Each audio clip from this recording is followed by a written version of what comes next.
What is going on? Bird keepers, bug catchers, game freaks, and master class. The youngsters, the sages, sailors, Pokemon X, and trainer lasses. Welcome to Kupokast, Pokemon Special Edition, and roll our special intro. Bam.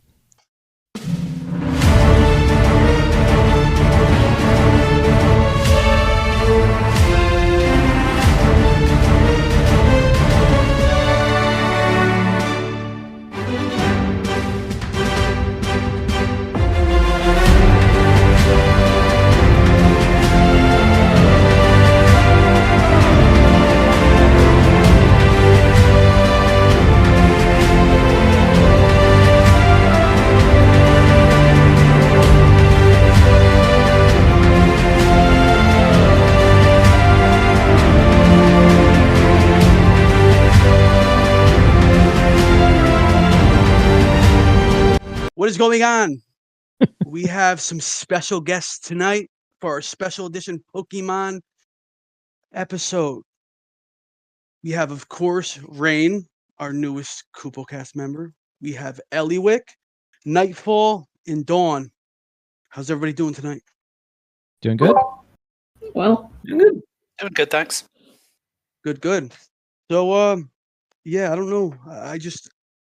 Pokemon had such a impact on my childhood, and even now, I'll admit, for a while, I stopped playing them after Generation 2. I stopped playing for a while, and I didn't go back and start playing them again until like Black and White came out. But I haven't been able to stop playing them. But tonight we're just gonna talk. We're probably gonna do several episodes, but tonight we're probably gonna talk from Red and Blue to Gold and Silver, if we even get that far, because there's probably a lot to cover with the Red and the Blue. I want to go over some myths, some rumors and stuff, favorite Pokemon from that generation, and whoever wants to go. Let's do this. Yeah, I'm psyched. This will be good. One way, if we want to start this off, is saying, like, do people want to say what their favorite type of Pokemon was in Gen 1, Gen 2? Don't judge me. I'm a Mankey and Primate guy. So fighting? Yeah. Well, Psychic. I'm all Psychic, but Mankey and Primate's my favorite. My favorite Pokemon. It's weird. I know. Well, you say that, but from Generation 1 and 2, my favorite Pokemon and my favorite type was normal and Rattata and Raticate. So I'll probably Not go a joke. My favorite Pokemon, probably Abracadabra and Alakazam then. Even though Kadabra's defense is terrible, his special attack is amazing. Listen, I'm the one running around with Rattata and Raticate.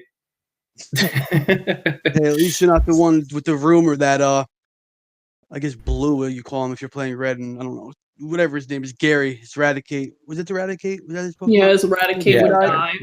Yeah. Yep. That was it. See, look at this brain trust I have today. Everybody knows this is good. See, this is what you're supposed to be, White Void. He's not even here to defend himself. I know. You know I love you, man. He can't be here this week, but this is good. So, I don't know. I don't know where to start. There's so much stuff. I'll go soundtrack. Probably my favorite soundtracks are probably the Red and the Blue. And I was going over some of the soundtracks earlier because I have don't make fun of me, but I have a soundtrack I go to sleep to. It has my Final Fantasy, it has my Dragon Quest stuff, it has all my Pokemon, my Mario RPG, just all my like. Nothing wrong with that. Right before I drink Yeah. my chocolate milk, get settled in, get tucked in. I put on my playlist and I go sleepy bye. Yeah, I mean, nice. The soundtrack for Gen 1 was great. I mean, the Elite Four theme was just fantastic. Oh, even, you know what? One of my favorite CDs ever it's the To Be a Master CD. You ever listen to that? No. No. The To Be a Master? I had that as a kid. Oh, it's so good. It has obviously To Be a Master, has the Pokemon rap. It has what kind of Pokemon are you? Oh, I'll start singing. I can't get it more than what kind of Pokemon are you? Oh, it's so good. Oh, It's good. Flashbacks. It's How I so feel good. old, thanks. I know. It's We are old. oh Out of curiosity, was everybody here in grade school when they first played it? Elementary. I remember. Yep. Yes. My finest memories was summer camp that year. Everybody had a Game Boy, and it was just a magical time. It was like every kid I knew was playing Pokemon, and everybody was talking about the rumors and coming to school every day, and we were getting in trouble and yelled at because we were even in middle school. Me and my buddy Billy, we would get in trouble and yelled at in geography class because we'd have Pokemon Gold and Silver, and we'd be just playing, and our teacher would be screaming at us to put it away. We'd be under our desks playing still. We'd have a book, like our geography books, like a little bit over the edge of the desk so we could still kind of see what we were doing, and we would look down and look up quick, but we still got caught and sent to the principal's office. Shout out Mr. Fredo, rest in peace. I played in high school. There's no problem. Right. I still play. I'm actually shopping for this awesome Mewtwo hoodie right now. Oh, neat. Yeah. Nerd. Yeah. I still play too, honestly. It's been a little bit since there's been so much going on, but I am still waiting to just pick up my Switch to start playing Sword and Shield more. Honestly, the DLC for Sword and Shield is fantastic. I have to pick up the DLC for Sword and Shield. I have Sword. I kind of wish I got Shield instead. I did pick up Sword. I don't know why. I don't even know what the difference is, to be honest. You know what? Get it. We're going to talk all Pokemon. And if we have to go into an episode 2, we'll do that. But we're going to talk all Pokemon tonight. That's it. Okay. Oh, we're going all Pokemon then? We're going all Pokemon.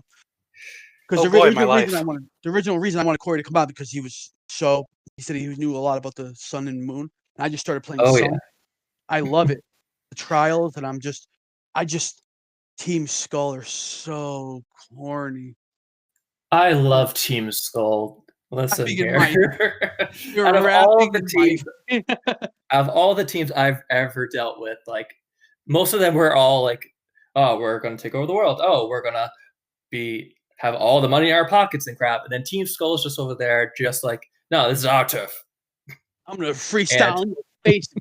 Pokemon down. Like the best part about it was just like both Guzma was just actually like Team School is actually like a home for them, like for the people who really couldn't come out and like be like a legit person.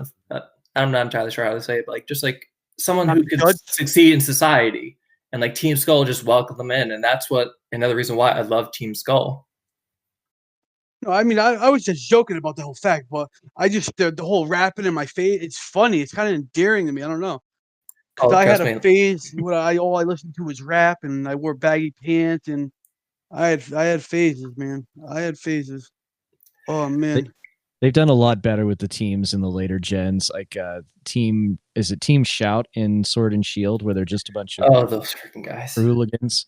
Those guys, they drive me insane. They're not doing anything except literally just their name shouting. They do nothing, but they are fantastic, and I love them all. I'm a Team Rocket guy. I mean, Giovanni's my favorite character in the entire Pokemon series. Don't judge me. I know. No, that's fair. Love Giovanni. I'm actually gonna do a Giovanni cosplay soon. Ooh. So once we go back to cons, that's probably my next cosplay.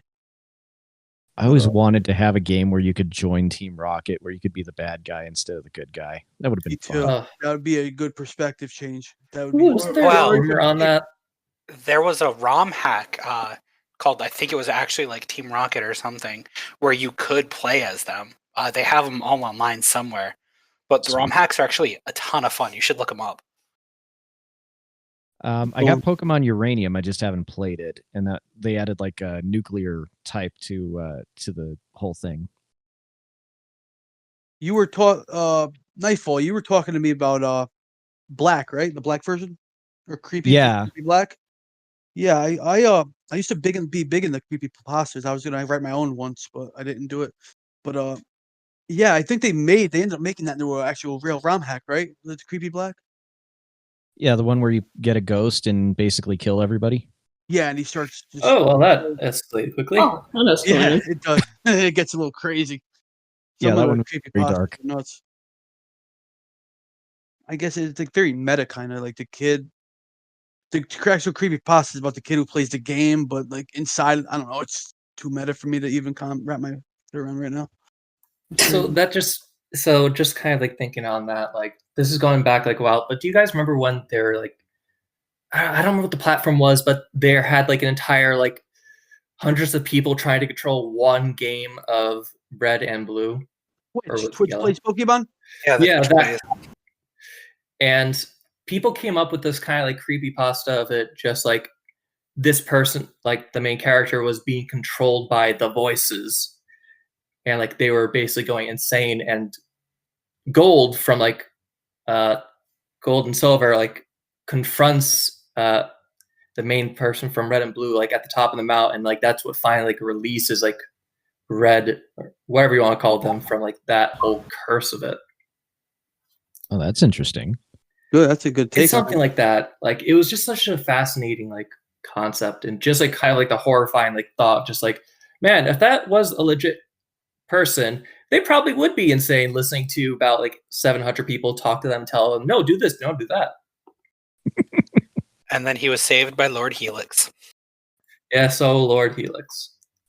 Other preset names when you start in Red and Blue and like all the other. When did they stop giving you Because I know originally they gave you the name Ash. You can use. There's Red. There's Ash. And I'm trying to find the other preset names that they had. In one version, it was Jack. Jack. Yep, I just seen that. I just read that. You guys are good, man. I might even make a whole other segment of the podcast where we talk Pokemon and have you guys in it. This is good. We have synergy here. This is some synergy here. We're doing good. We're not even throwing out topics. We're just flowing off each other. Listen, if I can talk about my Rabombi all day, then I'll happily do that. Since we're talking new, that Rabombi became my favorite Pokemon. Like Rattata and Raticate, longest time, especially considering like they made a comeback as a Alolan Pokemon in that. But Rabombi, I saw that, I was just like, whoa. I love the colors. I love the look. And it's the first Pokemon that had an offensive and supportive attack I've ever seen with Pollen Puff. What are legendary Pokemon? What are your favorite legendaries? Of course, I don't know, Mewtwo always. I just always had a thing for Mewtwo. Mewtwo and Groudon are probably mine. I would say Moltres and maybe Solgaleo. Rayquaza. Got to go with the dragon. Nice. I'd go with Entei, mostly just out of frustration. Trying to find those dogs. Oh, who's the one you had to find them all, right? I don't remember. I haven't played Gold in a while. It was Entei, Suicune, and Raikou. You have to track them all down in the random. It's all random, right? But you can Didn't see Crystal have like easier time to track down Suicune or something? Yeah, they had a whole like subplot with Suicune. I never played Crystal. I always wanted to though. I want to try to get Heart Gold and Soul Silver, but those, if you try to buy those online or even try to find them, they're so expensive. Yeah, they are like $90+. I find it funny that they're worth more now than when they first came out. And if you try getting them with a little Pokewalker, forget about it. Oh yeah, no, you don't attempt the Pokewalker. That's like the little ho-ho figure that they came with, right? No, it was a little Pokeball, and what it did was it connected to Heart Gold, Soul Silver. It had various zones where you could actually catch Pokemon and then transfer them to the game after. It was basically like Pokemon Go before Pokemon Go was a thing. And you could also bring a Pokemon, I think, from that game with you, couldn't you, for the walk? Yeah, you could transfer them too. It's kind of like a Tamagotchi in a way. I love Tamagotchis. I had the Digimon Tamagotchi when I was like Tamagotchis were huge. I had a Yoda Tamagotchi and a Digimon Tamagotchi. Oh, I love those things, but they died on me so quick. I was so bad at don't judge me. I was so bad at taking care of them. I was terrible at it. I still have nightmares from the Digimon Tamagotchi. I still have nightmares from my Furby. It bit my lip. What? Listen, like if we're talking about stories about try and kiss it? that stuff, like without going too off topic, like I dealt with the freaking Yoda Furby once, and it was trying to be a combination of Yoda and a Furby, so it just was a Yoda but talked like a Furby. We threw that thing in a closet, and left it alone. He shut the door and never came back. Oh, I can't even do it. I can't even do it if I wanted to. Oof. Old school Teddy Ruxpin from the 1980s, but you put in like a Metallica tape instead of like the story tape. It's very bizarre.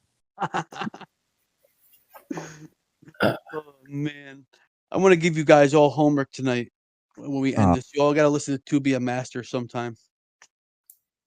Fair enough. So, all right. No, it's just a joke. I'm just joking, but if you, Yeah, I know. He's joking, but he's not. I think You would like us to. But honestly, though, we're not even nowhere near over. But I'm gonna have all you guys. We're gonna make time where we all can come and be on episode 2, because this is perfect. This is good. I like this right here. I'm gonna keep saying I like this until I can drill it into everybody's head of how much I like this, because I like this. Excellent. Sure. This has been fun. You do it, Void. This is how you do it. You don't speak over each other, Void. That's our little thing. I don't know if you guys listen to the podcast weekly, but he gets so excited that he's always talking over me, and then he'll ramble on for hours. Like, not hours, but he'll ramble on. Then he'll get off topic, and then I'm sitting there trying to tell a joke off of what he just said, but I don't have. He's already time. moved on. Yeah, he's already moved on, so I tell the joke like at the end of the episode. Is it because you guys are doing it strictly over audio? Yeah. Eventually, I want to start doing. I want to do base over camera Video. Yeah, over video. Yeah, it's a lot easier but, to talk in when you're seeing face to face. Yeah. But I'm gonna get a desktop eventually, and then I could probably do it with my laptop. I just don't know. I'll try it eventually, like a little test run. I'll try and see what we can do with that. But favorite tracks from Pokemon. What's your favorite track from till this day? Original. I'm always tapping. I got. Is it it's not Viridian City? Is it? No, what's that? Route what? Route 21, I think.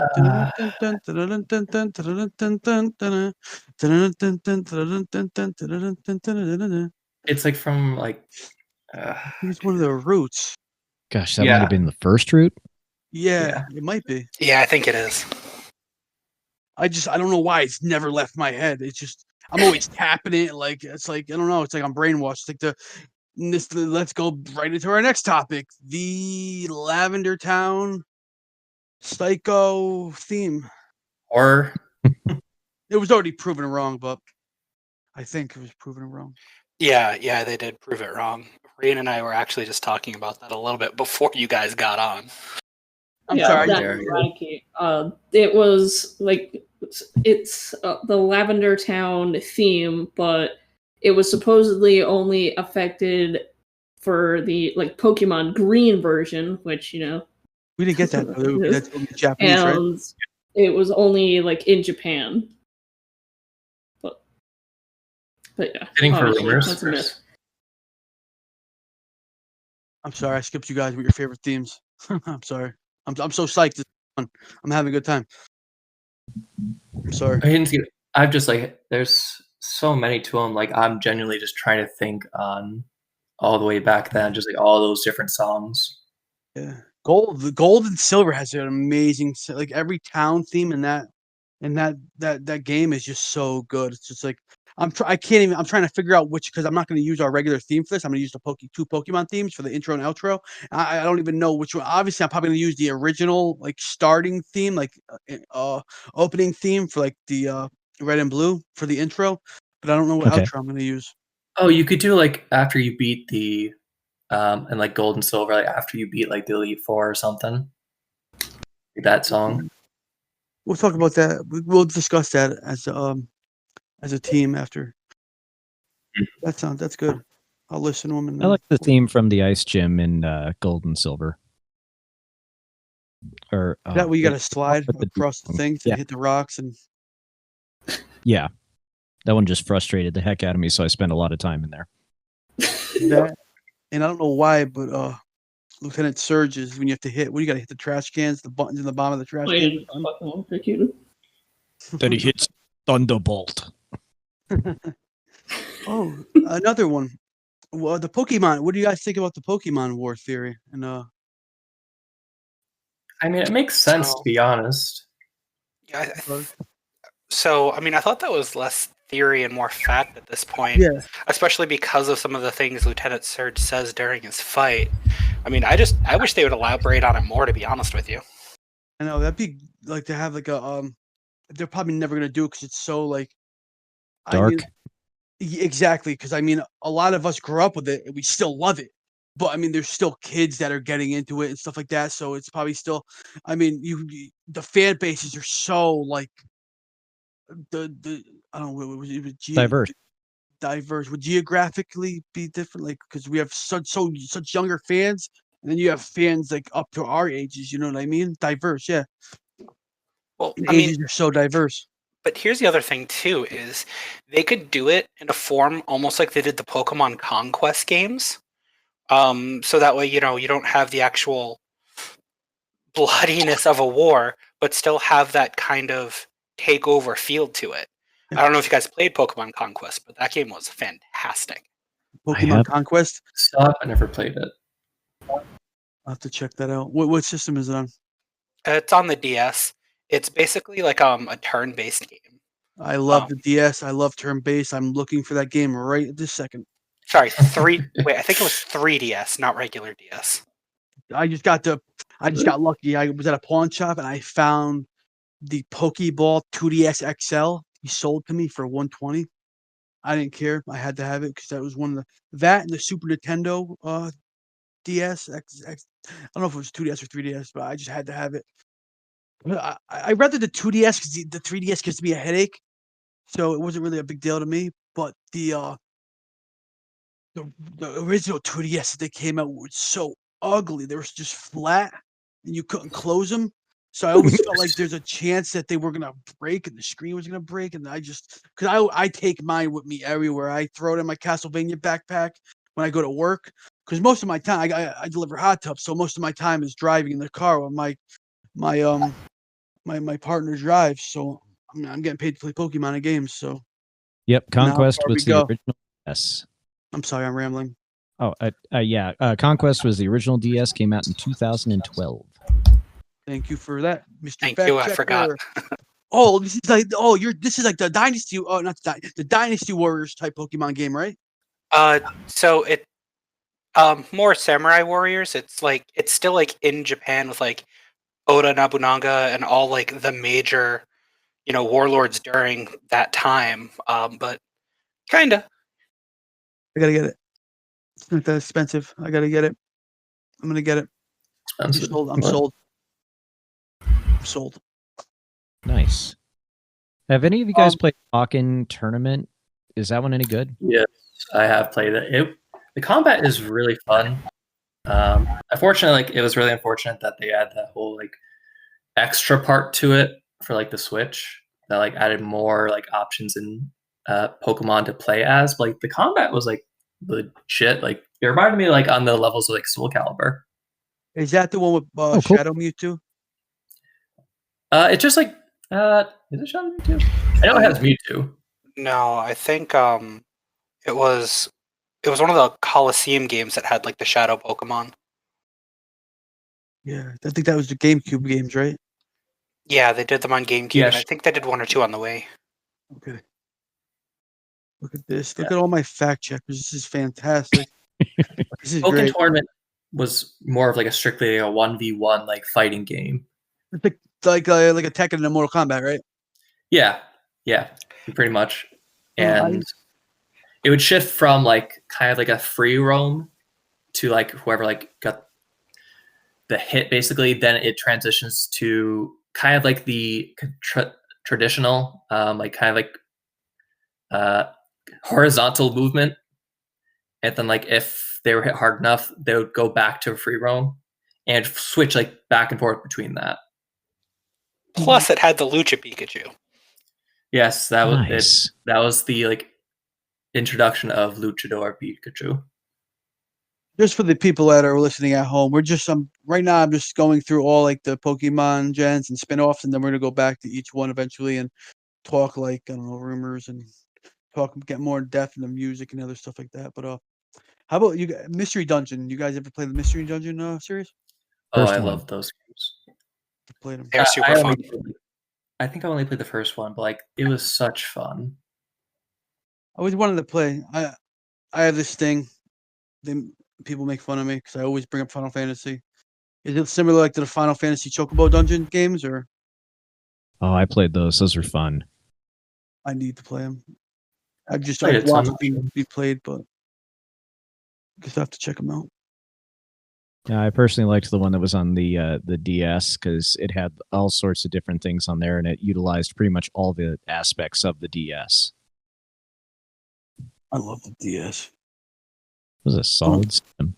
I'm just a handheld guy. I love my handhelds. Well, the DS was really innovative too. Like between being able to blow into it to do certain things, or what game was it? I think it was like Golden Dawn, where you had to like put it upside down to make something happen. They did a lot of crazy things with it. Especially when they did like the handheld, the DS Guitar Hero games. Except when you pluck it, I mean, it's not that innovative, I guess, but just the way you have to make it to kind of like a guitar and stuff like that. But like what you said, like in the Resident Evil ones, we have to blow out the candles, and I forget if it was the original Resident Evil, but they remade it for the DS. You have to blow out the candles, and I guess some games you have to whisper into it and stuff. And that actually brings me to another topic. Like when you throw your Pokeball, I have this thing I do where I have to hold down. I hold down the D-pad down, and I hold either A or B. I always do the B button, and I feel like I get a better catch.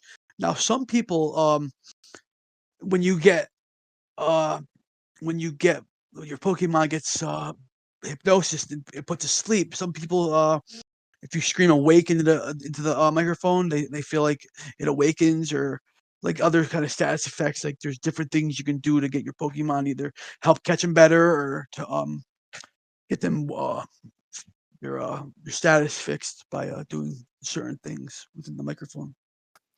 I wish that worked, because man, oh man, would that ever relieve so many of my frustrations. Just always asleep. Wake up! The worst. Sleep use. Keep on, sorry. Oh, sorry. I was just say that would, if you could just do that, then I mean that renders sleep completely useless. So you just scream in your microphone and boom, Pokemon's awake, unless it has like a certain success ratio. Yeah, like a cooldown or something too. The worst than being either wrapped or binded and put to sleep. Oh my, I get nuts. Can we talk about how broken Gen 1 was with stuff like that? How broken psychics were? Oh man. Yeah, Well, I mean, let's get into that. Let's get more into Gen 1, and then we'll go up by gens now. Because I don't want everybody to get too confused. I don't know. I don't know what's wrong with me, but I jump around too much. Like I jump around a lot. No worries. Topics are just flying around in my head. You're excited. Same. Yeah, so we'll go with Eliwick's topic. Who was everyone's first starter? Always Squirtle. My first starter was actually Pikachu, because I started with Pokemon Yellow. Oh, I'm not nice. brave enough to start with Charmander. Yeah, I always like to make my life difficult, so Charmander. I went Bulbasaur. The first time I played it when I was a kid, it was Squirtle, but ever since then, it's always been Bulbasaur. Or as we like to call it, easy mode. I just like grass types. He's just so wholesome and happy all the time. I know, right? Was it just me, or when I first started playing Pokemon, all I did was just rank up my starter Pokemon. So by the time I got to Elite Four, everybody was so under leveled except my Blastoise. Yep. Unless you had, I don't think Experience Share came out. Did it? Was it? Did you have Experience Share in Red and Blue? Yes, you did, but you could only give it to. You could only use it on one Pokemon, I think. Yeah, that was how it worked. I know in later games you get it way quicker now. Like in Sun, I'm loving Sun. You get it like right in the beginning. Like I didn't even do my first trial. Well, I just got to my first trial, but I got it way before. Well, there was the level them up super quick. Yeah, I have mixed feelings about the experience share in new games. Yeah, it makes it really, really easy. I feel it's really easy, much easier. But Psychic Pokemon were so so so broken in Red and Blue. Well, I mean, a big part of that was they really didn't have any weakness. There were like only one or two moves that were super effective against them. Yeah, it wasn't it Bug or something? But Yeah, it was Twin Needle. Yeah, but the only moves were Twin Needle from Beedrill, I think, and then Lick from Ghost types. well, Yep. weren't like I think the Beedrills weren't they like? Don't they get destroyed by psychic moves anyway? So like your only defense against psychic is I don't know how to say it. Your only defense in attack against psychic is weak to psychic. I was watching something. It was Yeah, because your special attack defense is so low, like the Butterfree.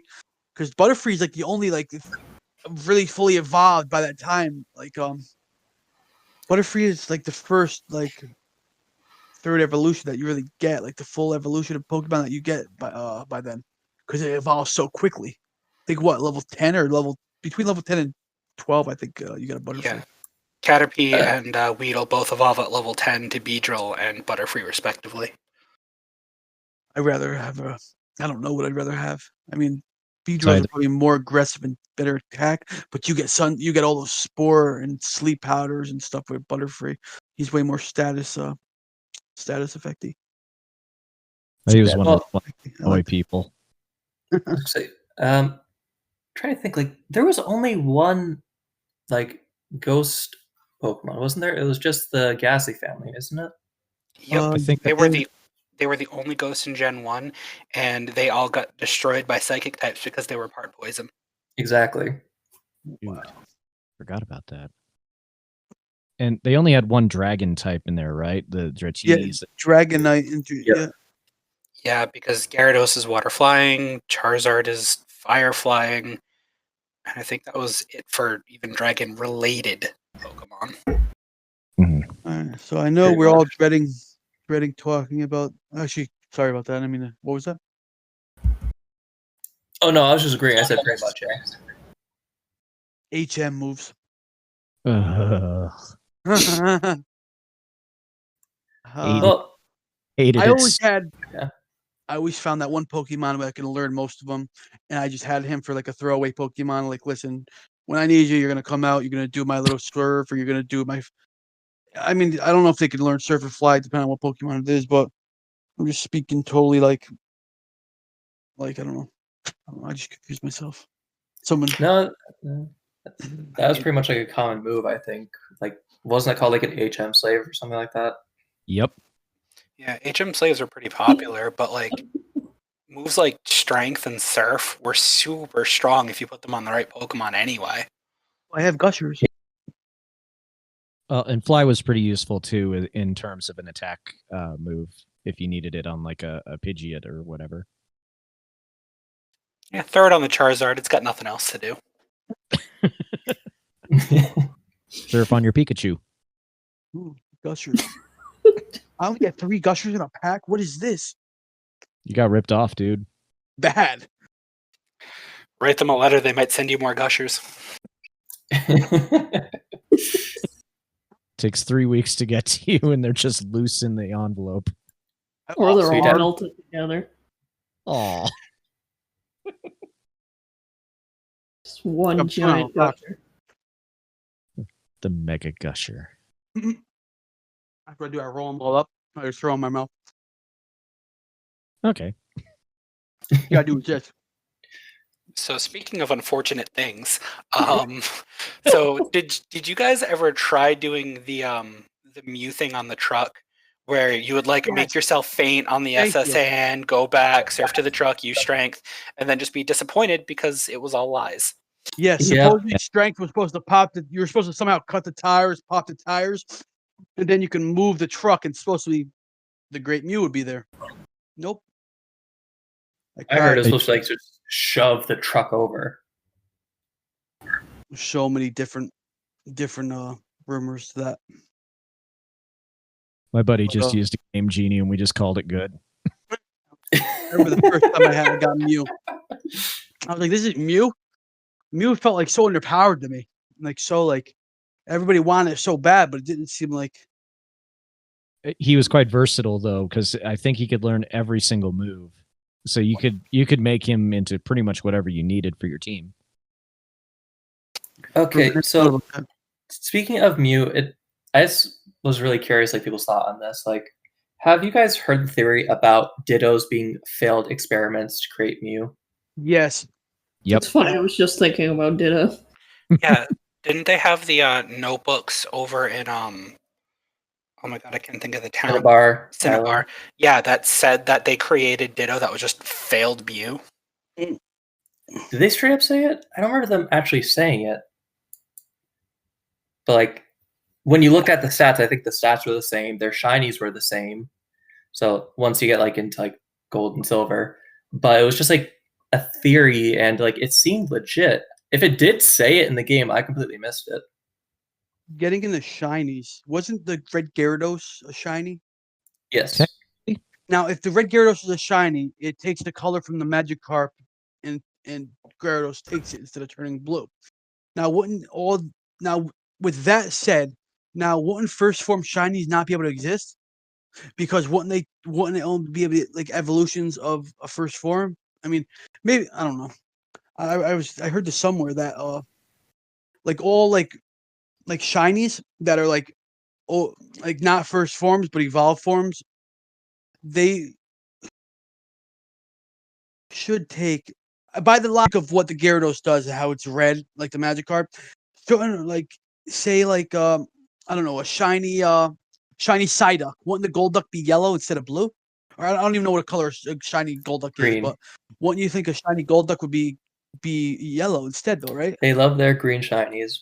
But the theory, like the idea behind like the red Gyarados, like was like the whole plot point that Team Rocket was kind of like forcing Magikarp to evolve, and it was just kind of like one of those like forced like experiments that forced a Magikarp to change and to evolve into Gyarados, but by doing so, it kept that coloring. That was like their logic for explaining that one shiny. Thank you. So I didn't confuse you guys, right? No, not at all. The rest of them, I think I've heard they're just like they were like the other pixel choices that they thought they were going to use, but they didn't end up using. I'm just disappointed Golduck isn't actually gold. Yeah, I'd agree with that. Yeah, I mean it's Blue Duck, then just call him Azure Duck or something. Azure Duck. I'll just call him. I mean, I call him in the box because that's where he stays. Damn. No freedom for you. You stay. Now the original Pokeballs were Apricorns, right? Yes. Yes. Kurt, who you meet in Gen 2, was one of the people that made them. Now, wasn't how did I don't understand. This is what I don't understand. How did the Pokemon fit into it if the whole point of the newer Pokeballs were to make the Pokemon smaller to be able to fit? That they determined that the red data in order to fit into the ball. Am I correct in saying this, or? Yeah. So, well, one thing I wanted to clarify: I was wrong about the Golduck. It doesn't turn green. It's actually like a darker blue. Just in case, like someone says, like, "Wait a minute."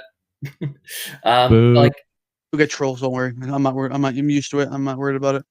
But I think like the idea behind it is like one, we don't fully know like the technology they had at that point. Besides like that guy that always said like the start of the game, "Oh, technology is amazing." The issue is like we don't really know like what they're capable of taking and doing with those Capricorns. Like he crafted it, but we didn't know how he really crafted it. Like what tech did he actually use? Like did he put stuff in so it create that same kind of like return and like flash that happens whenever you throw a Pokeball or return one? I can answer that. He's a Time Lord from Doctor Who, and it's actually bigger on the inside, just like a TARDIS. Such a serious response. I was going to go with magic, but I like your answer better. Man, you guys are great. The synergy is fantastic. I just want to ask you a question. Craig Bot has not messed up. Knock on wood. That up right now? Knock on wood. Knock on wood. What is the factor? What is the factor of why Craig Bot has not messed up? I think we all know the answer, but you're the one that's going to have to say it. Yep. I can probably see where this is going. Go ahead. There's not a void in the podcast. He's going to listen to this, and it's just going to be all of his He's hate. gonna hate me. Yeah. He knows I love him. I gotta bring him up just because he's not here. I break his stones when he's on the podcast. He's great. You always make fun of your best of friends. Yeah, he's great.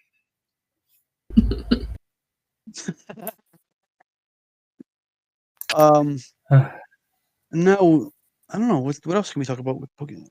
Well, Have you guys ever played with Nuzlocke rules? What's that? Yes, and I've never finished. Do you want to explain? Sure, I'll do it. Nuzlocke, you are locked into being able to catch only one Pokemon per per like route, and if they faint in battle, they're dead. You have to release them. Oh man, so that's like what's that, like freaking Fire Emblem rules? Pretty much. I mean, you have to really plan out how you want to build your team, because you might get stuck with some really terrible Pokemon. Team 4-Star did one on Soul Silver, and they like had to go through all these different hoops in order to plan out how to catch a Slowbro Slowpoke in order to get like a Slowbro and everything. So they like, okay, if we catch something on this route, then we can catch something else on this route, and then whatever we catch on this route, we're good to go. And so I mean, it's like playing the game on hard mode. I might try that after I beat Sun. Yeah, it is a lot of fun. But the other problem too is, if you black out, it's game over. Yep. Yep. Oof. That is. That's. I don't know. I might rage. I don't know if I can do that. I've never tried it. I'm afraid. I'm afraid to try it.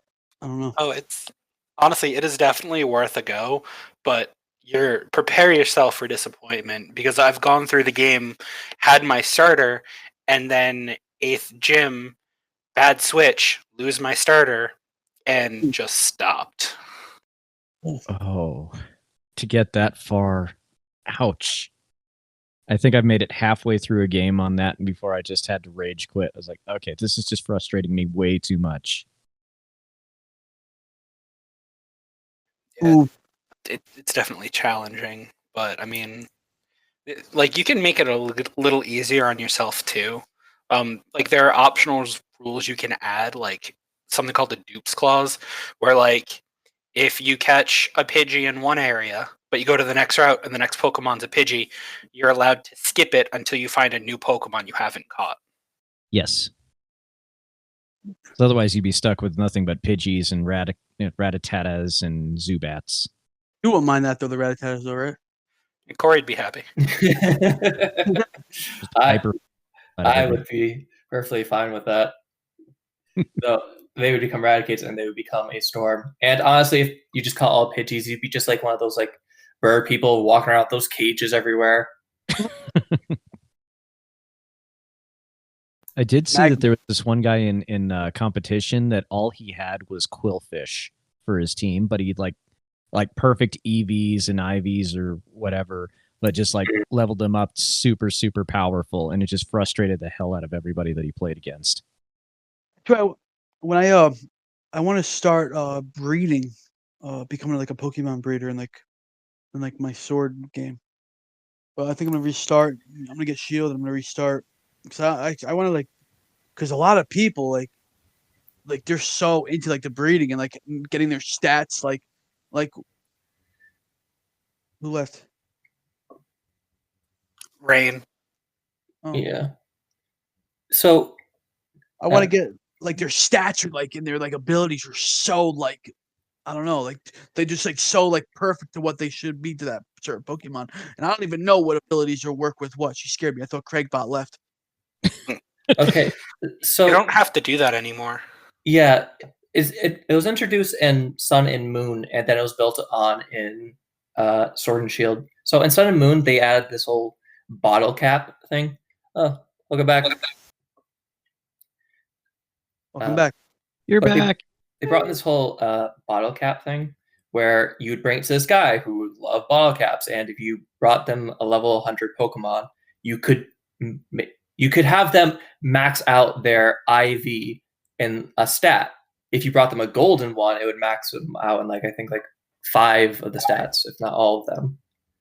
So like you could have any Pokemon, you could breed them, and you'd be perfectly fine with it. Then you could just, if this is the one you want, you just bring him to that guy, train to 100, and then he'll max it out for you. It won't work the same way if you want to breed more of them, but if you like that one, like let's say I had a hidden nature, then it works fine. And then Sword and Shield added to it because they brought in the whole mint system, like the little candies and stuff or whatever, that lets you change a Pokemon's nature. So you could, if you once again got a really good Pokemon, or you just really got attached to it, you could change it to become its best version of itself, change the nature of something that better fits it, make its stats all maxed out. And the one other thing, like that was interesting enough, you guys know about breeding like moves, like egg moves and such, right? That's right. Terrible noob when it comes to breeding. So a thing they added in is that if you have a Pokemon that has like a bug move, and let's say you already have like a Pokemon that is the same species, it has to be the exact same species, but the other one has that egg move. If you leave them in the daycare center, like in Sword and Shield, like those places, like together, and just leave them alone for a while, if you at least leave like one space open and like delete every other move on the, I want to say like the egg move carrier, delete every other move, and then make sure you have at least one slot open for the Pokemon you want to transfer the move to, because that new Pokemon, the one that you bred for that egg move, can give that egg move to any other Pokemon of the same species. Wow. And That seems pretty intense. It's not really, you just kind of like move back and forth like a little bit, and like when you come back, it's just like, oh, so once again, I'll talk about my hobbies. So like Rabombi can learn what the hell is it? It's like the lightning web or something like that, that whenever something enters the field, it loses speed. Okay. But that's an egg bred move because that's from like these those electric spiders. So you had to breed those two together to get the Rabombi to have that. I didn't want to do that. I loved mine. So then Sword and Shield came along, and I saw like it was kind of someone posted on YouTube that said like, oh, you don't need to do that. Just get a Rabombi, like breed yourself Cutiefly, and then you could, I would say, probably evolve it to Rabombi. I don't know if it needs to be the same form, but just evolve it and then put them in the daycare center together. And as long as there's one extra slot in your main Pokemon and the other Pokemon has that egg move, it will teach your Pokemon, the one you want, to have that egg move. Just for the record, Sticky Web and Galvantula. Thank you. I have a problem. I have an addiction, and I need you guys to be my intervention. You came to the wrong place. I'll make it worse. Okay, listen. Yes. I turn on my game and I want to play Pokemon. I go into Wonder Trade, and I can't stop Wonder Trading. You can sometimes get some good stuff in there. I got a few of the starters from doing a Wonder Trade. Got Charmander, shiny Charmander, and a shiny Vulpix. Oh wow! I'm sending them like what did I send them? A Meowth, and I'm sending them like garbage bird Pokemons and like the seagulls, the Wingulls, whatever. Wingull, I think.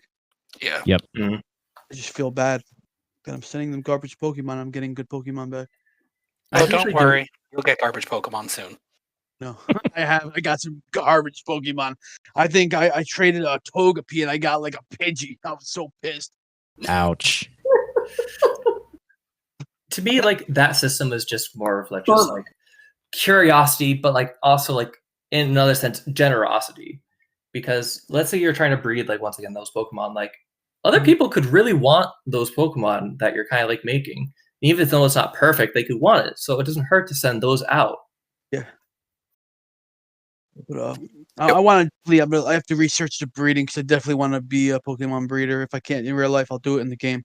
Okay, Brock. I think part of the Wonder Trade is also people that are trying to breed those starters or those other Pokemon to try and get a shiny or something, and then they're just like, well, I don't want to release them into the wild. I'll just throw them in Wonder Trade so somebody can have another starter, like another Score Bunny or whatever. Oh yeah, yeah. I love getting rejected starters. Oh yeah, Ellie, like, didn't one of our friends state that in the newest DLC for Sword and Shield, they added it so if a Pokemon had a hidden nature, hidden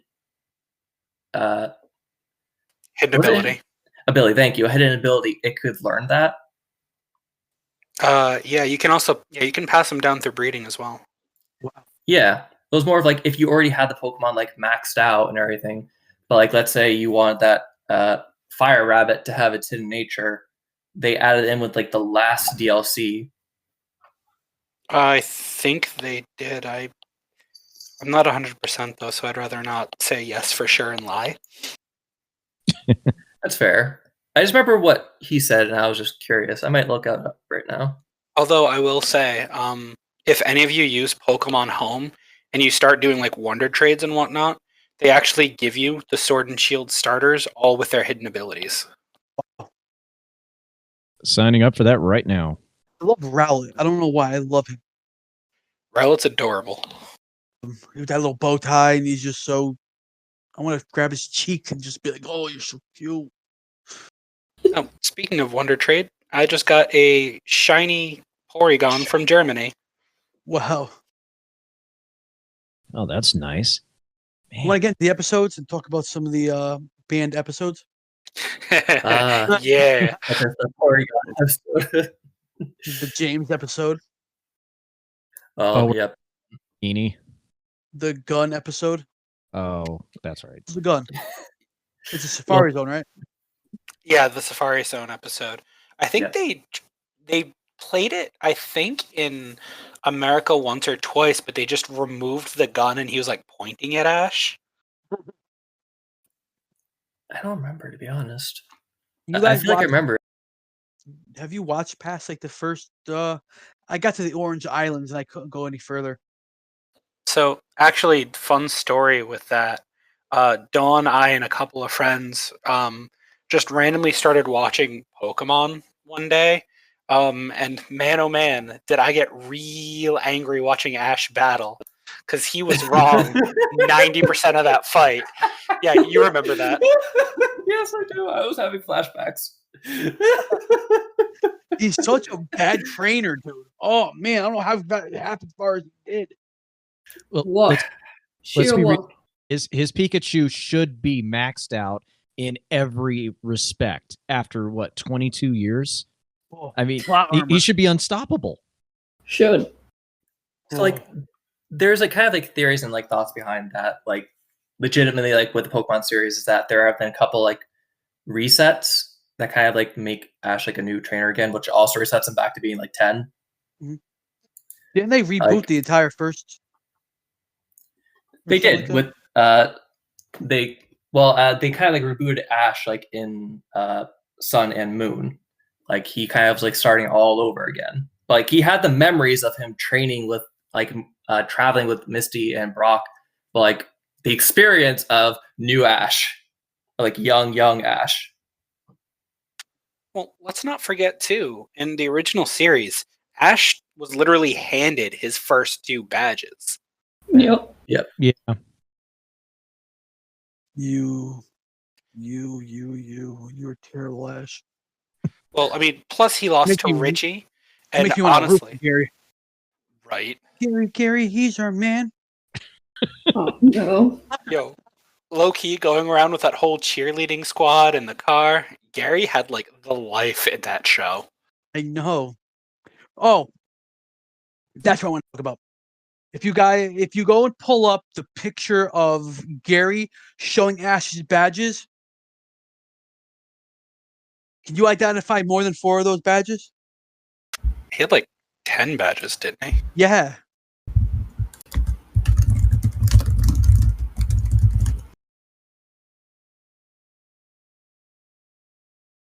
Well, here's the other thing too, and so in the games, next to Sabrina's gym was a fighting gym. You could get a badge from them.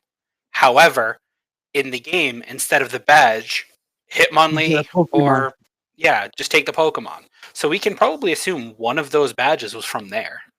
Look at this. Look at the brain on it. That's why I invited you. I want to say there's also the chance that, like, well, because like Gold and Silver was once again like kind of like considered around that same time, could there have been like the off chance like he went to like one of those other towns like nearby and just like it was fairly easy to travel between the places, like all things considered, especially with that train. Yep. So could he have gone to like one of those cities and gotten badges from there? I think that. I think that. Because if you look at some of these badges, with the Cascade badge, I think, I'm not good with badges, but there's a lot of badges that I don't even know what they are. He's got the Boulder badge, the Cascade badge, and there should be one more I recognize there. But honestly, like I said, most of them just never showed up in the show. If anything, it's just more of a plot hole than anything. And listen, cool. Don't toss reality in our faces here. We're all speculating. Exactly. Originally, I guess they didn't. I don't know how they didn't think the Pokemon series was going to get huge. When you got monsters, collectibles, little kids, I don't know how they didn't think it was going to get big. But originally, I guess what they wanted was Kanto and Johto were supposed to be the two regions that were supposed to be at war. So I guess at one beginning of one of the movies, there was like a green and a blue or a green and red or something armies that were going at each other. I remember there was a Steelix and an Onyx that were like going at each other. There's a bunch of like Pokemon soldiers and they were battling or something. I'm not sure which Pokemon movie it was. That sounds familiar. Oh, maybe the second one? Pokemon War. What movie was this? The Mystery of Mew. Yeah. Lucario and the Mystery of Mew. Oh, yeah, that's got to be Lucario. Like that's got to be like what, the fifth movie then? I'm not sure. I've only watched some of them. I don't know. They've had so many movies. Like One Piece, but it's episodes. One Piece episodes are so I don't even know where I am. So out of curiosity, with that movie, then doesn't that confirm the whole Pokemon Wars? Then, yeah, I think so. I forgot all about the movie till just now, so I think so. Depends on if we can count it as canonically correct, though. Fair. Yeah. Who knows what's canon or what's not? I'd like to, for episode 2, if you guys are all down to do it, we should go. Each one of us should go and see what we can find, which is canon and what's not canon. And if we have time, if not, then I'll see if I can do it. Let's be fair here. I don't even think they know what's canon at this point. Yeah, right. Threw it out the window. Because you know it is canon, but never got anywhere. The GS ball.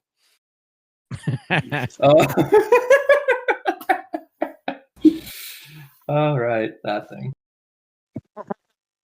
Yeah. So, did you guys know that you can get a different egg in Heart Gold and Soul Silver? Oh. Instead of a Togepi, you could get like a Slugma, a Mareep, a Wooper. Oh, yes. I never knew that. Yes, I did. Slugma is Slugma. that. Sounds like a curse word. It really does. Wait, Slugma was in Ruby and Sapphire, wasn't it?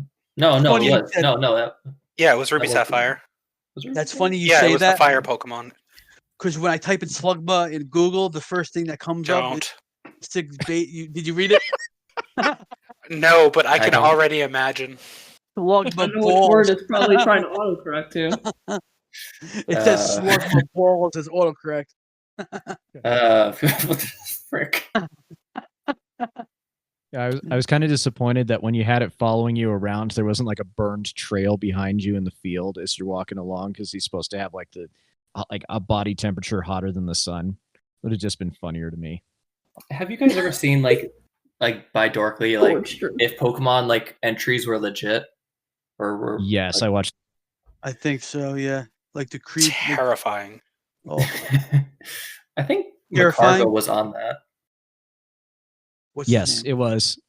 And the whole screen was just like on fire and everyone's screaming and he's just kind of chilling on the other side.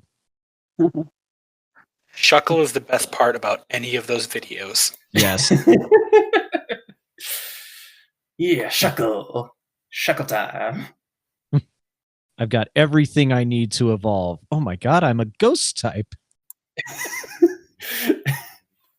Oh, I'm a Ditto now. What should I transform to next? How about Shuckle? Inanimate objects. I can't do the chandelier Pokemon. Oh yeah, Chandelure. I love it. That's one of my I was gonna say, favorites. you love that. I do. Litwick is the best. You knew it would happen eventually.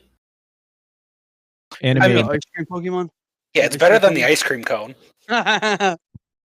Trubbish. Those poor Pokemon. Man. Hey, Trubbish just does his best. All you do is stick googly eyes on something and boom, Pokemon. It's like just lazy design on some of them. I mean, that Is there kind a of trash can Pokemon? Because that's coming. Trash can Pokemon. trash Yeah, can. just a No, trash can. trash bag. What is the Mimikyu? What do you think is under the Mimikyu thing? Do they show Some you? horrifying monstrosity that they will never show. Death and destruction. Imagine if it's Brock. Brock with his eyes open. Ooh, that's terrifying. Him and his jelly donut. Yes, those delicious jelly donuts that I thought were legitimately jelly donuts when I was a kid. Oh. Wait, they weren't jelly donuts? No. Right. So good. Have a genuine rice ball, and then they had to ruin it with the whole jelly donut thing. Yep. Hardly the worst one, though. I think the Hoopa movie was probably the one that just irritated me the most. Haven't seen that one. He's kind of annoying, and it's just like they do the whole jelly donut thing again. And I mean, this is everyone has given them crap for it, and it's like it's not a jelly donut; it's a rice ball. We're culturally like aware of this stuff now. It's okay. I don't know. I still can't tell the difference between rice and donuts. I get confused all the time. Especially when I would have liked that they just came back with like the comeback, like, no, it's a Pokemon jelly donut. I could see Nintendo trolling us like that. yes. Which Pokemon needs a new evolution or a mega evolution? Eevee. Primate. I was going to say, I think Eevee has enough, but Primate needs one because he gets destroyed. He's so terrible after. Even in Red and Blue, he's just after that he just gets wrecked. Beedrill does have Mega Evolution. Oh no, Minky and Primate. Oh, listen, like I saw like someone like trolled me once and showed me like a like Joey like with a Mega Evolved Eradicate. I was like, oh, that looks awesome. Yeah, that was me who did that. I loved the picture. I knew it wasn't real, but like I hoped so desperately. I just want my rock form Eevee. That's all I want. Rock V. Yeah. All right, hear me out. Mega evolution of Magikarp, but when it's Mega Evolved, Splash is like the strongest water move in the game. just I'd a be tidal down. wave. Imagine I have a legitimate question, and this is more goes to like people who play like Sword and Shield. I've never tried it, but in a Dynamax battle, if you splash, what happens? Never brought in a Magikarp. Well, I haven't either, and now I'm curious. Wouldn't it just change to Max Geyser? Give me 2 minutes. I'm Googling. Is it legitimately a water move? Off to the Google machine.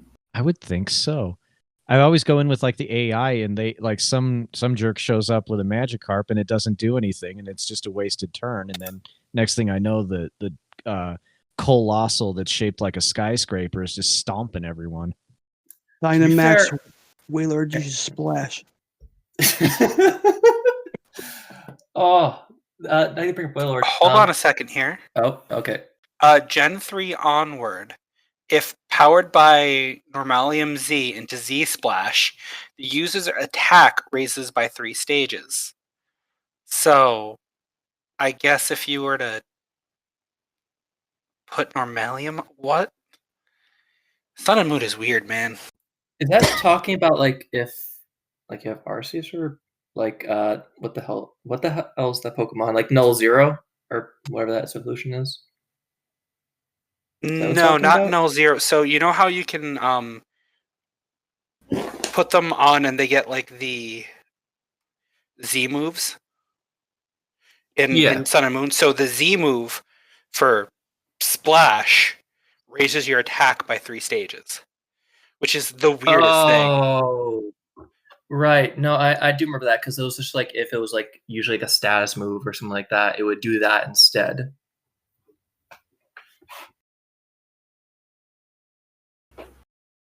That feels like Nintendo's just trolling us with that.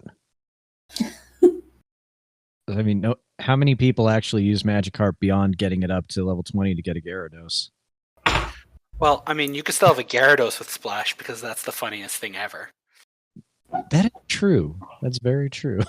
What's going on with Professor Oak and Ash's mom? Less than we'd hope. Nice segue, Nick. If you check out Professor Oak's OnlyFans, you too can find out. It sounded like a professional He ad. sells pictures of Pokemon feet. Aw. Ugh. I mean, listen, there was that whole like idea about like Ash, his mom, and that Mr. Mime. I'm sorry, what? You never heard about that? Oh, yeah, No. man, just avoid the fan art. That's all I can tell you. Mr. You ever Mimes. hear, you know that guy who gives you the tips in the gyms? I heard the theory that's supposed to be your father in the game. Ash's wasn't- father. Yeah, he wasn't in his life, so he wants to support him some other way. There was also a rumor that his father was Bruno. Really? I mean, it's not one of the best ones, but yeah. At least that way Ash should finally have a father in his life. Maybe he was actually a Pokemon.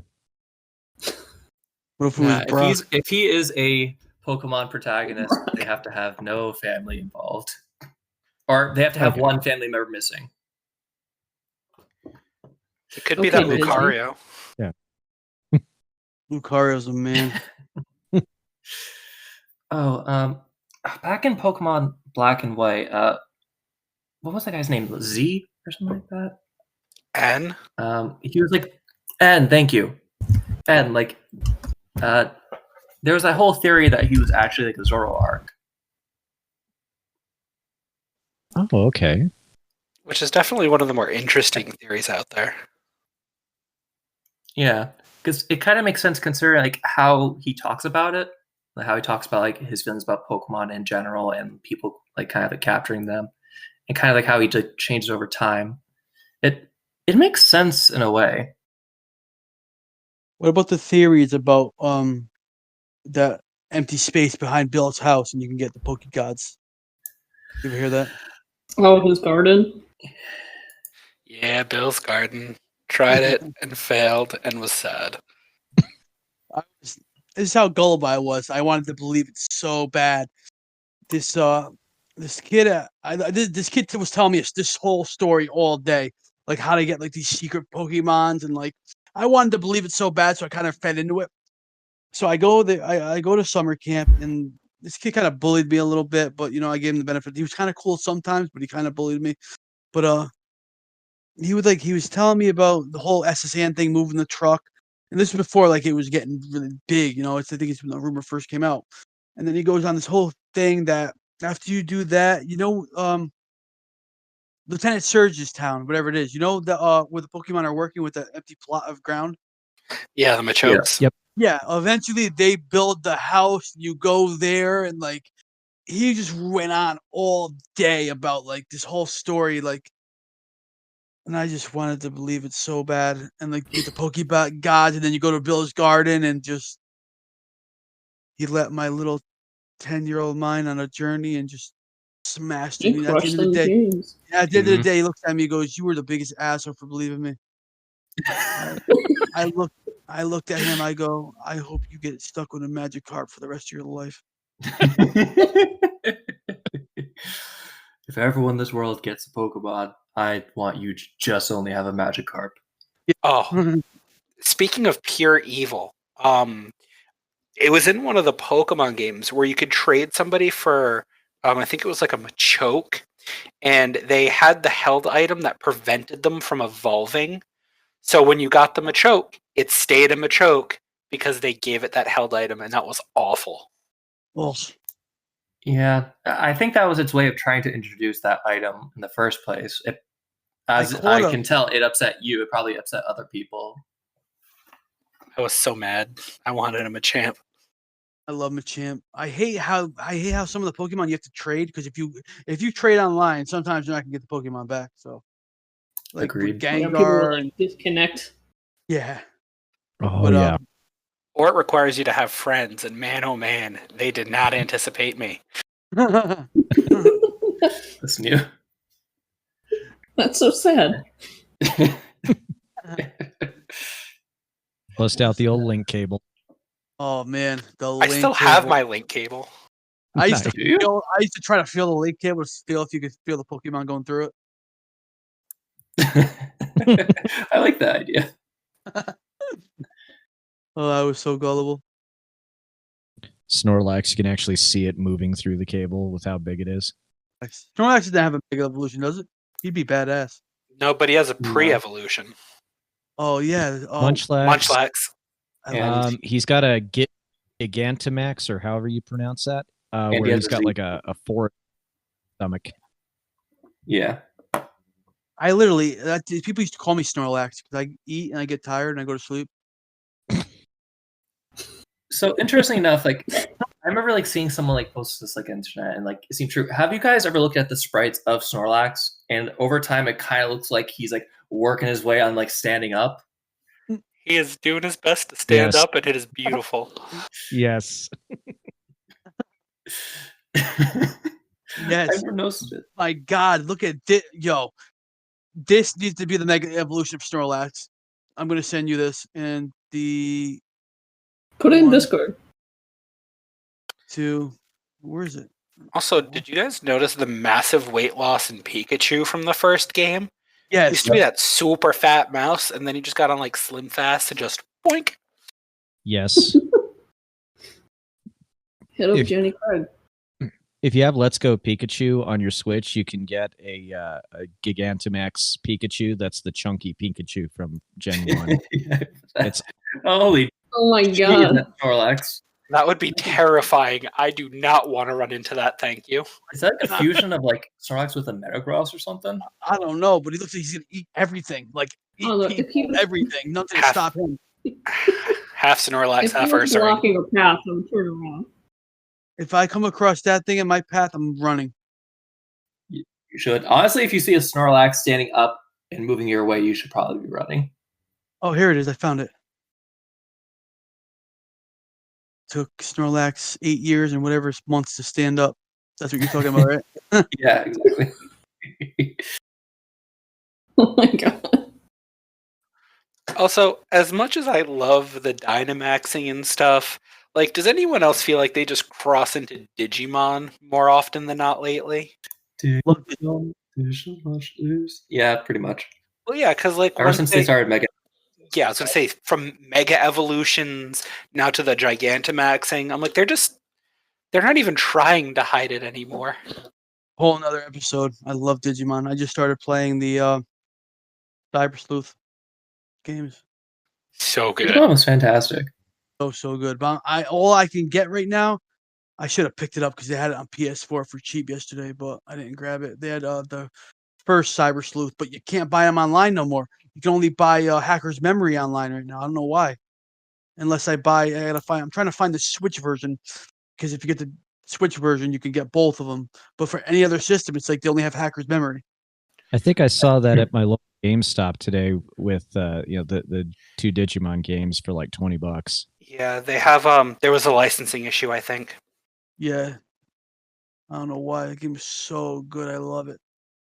I'm juggling like 7 games right now. I'm juggling Legend of Dragoon. I'm juggling Dragon Quest 7, Dragon Quest 6, Final Fantasy 3, Cyber Sleuth, Pokemon Sun, and Mario and Luigi Superstar Saga Bowser's Minions.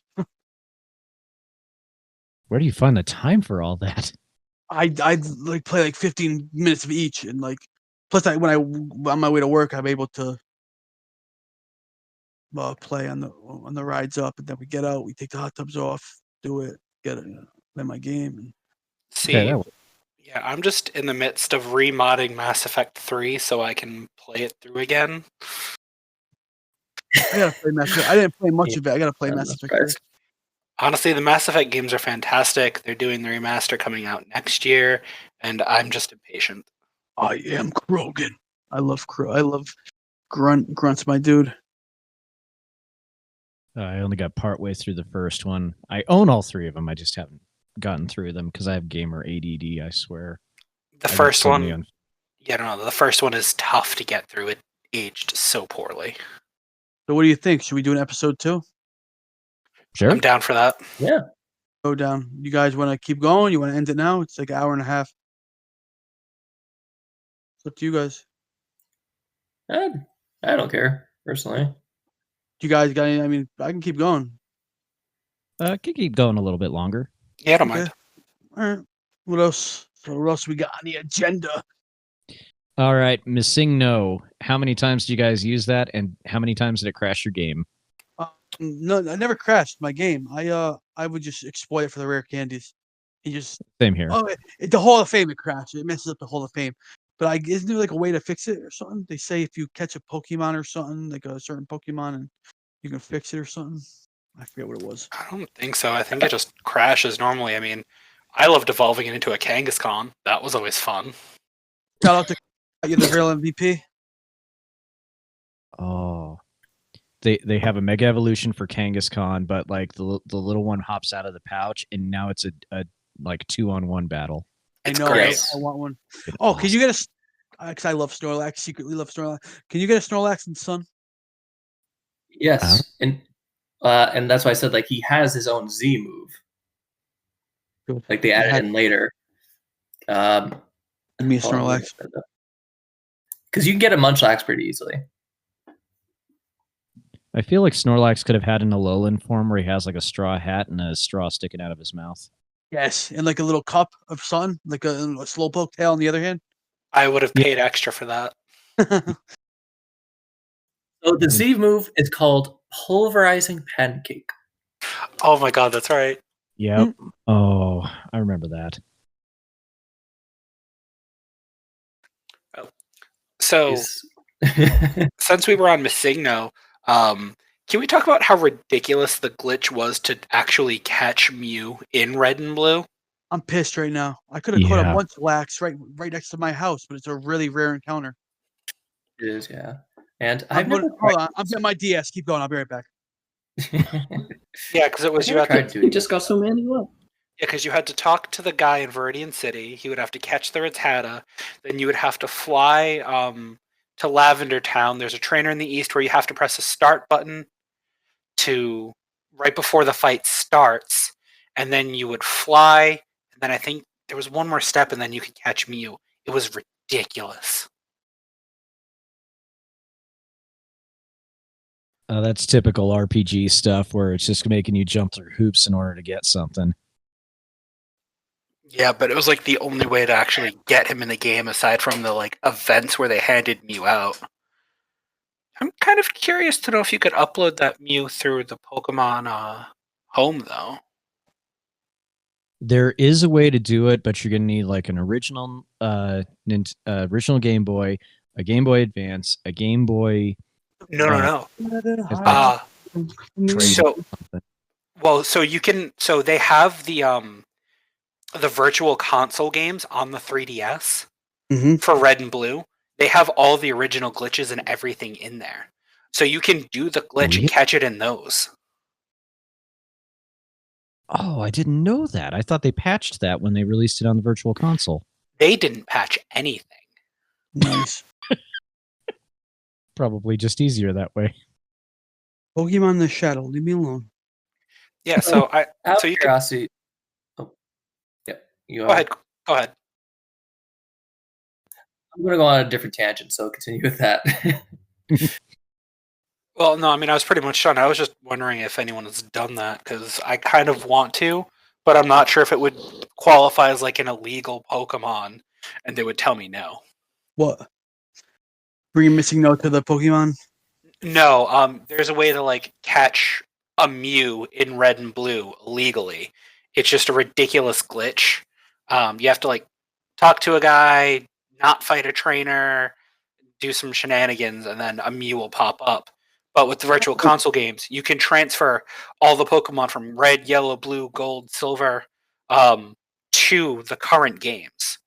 I just don't know if the Mew counts as a real Pokemon or if it's like a glitched Pokemon, and Nintendo says it's not legit.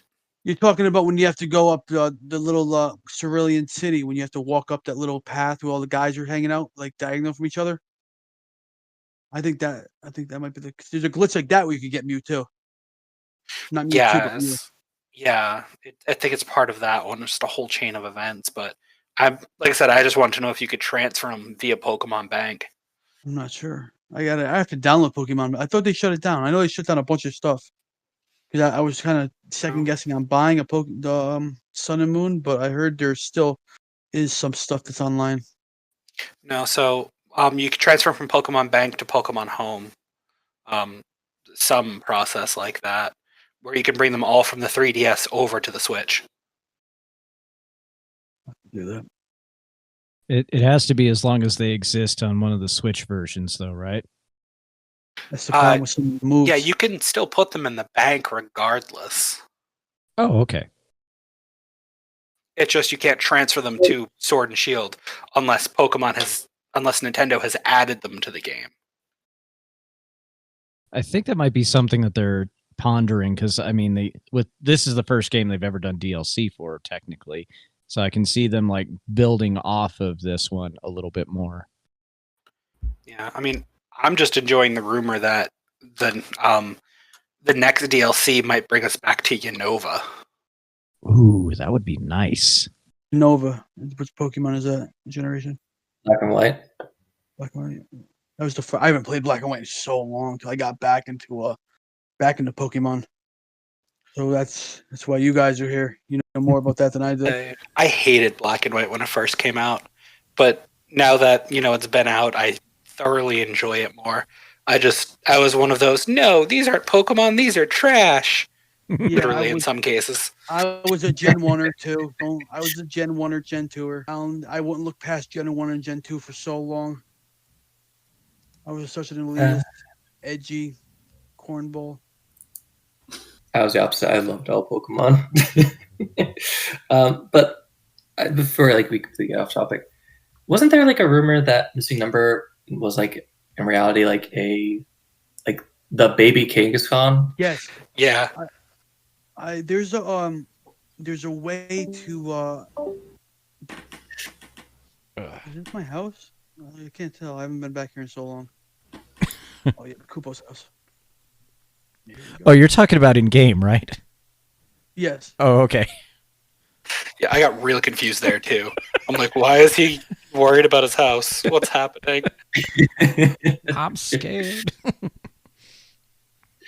There's a Gengar in my house.